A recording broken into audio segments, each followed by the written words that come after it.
If you're new here, please do subscribe, please do leave us a like and a comment, I'll be sure to get back to you. Now we're going to go over a variation of this move, okay? So this move, the anti-spin version, looks like this. Alright, so to be able to do that, I'm just going to break it down. But first of all, if you haven't checked out this tutorial here, I'm going to link it in the description below so you can get access to it right now. And then come straight back here and learn this move, because it's going to be a lot easier to learn it after learning, obviously, this variation. Right, so to get your head around this, okay, the moment you let this off for a thumb roll, you see like that? Yeah, so when I'm going to do this thumb roll, yeah, what I'm going to do is I'm going to do the thumb roll, but I'm going to rip it in the opposite direction, because usually a thumb roll you bring outwards that way, but if you were to bring it this way, it would automatically be classed as an anti-spin, okay?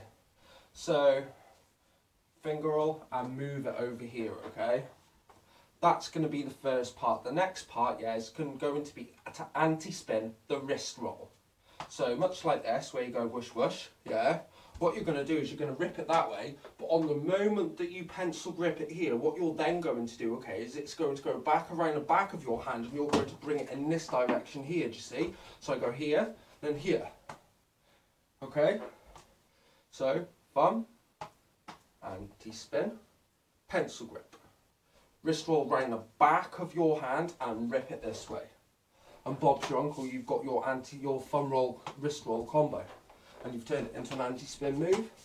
So I hope you like this, and if you're liking my content, please remember to subscribe, and I'll see you again soon, guys.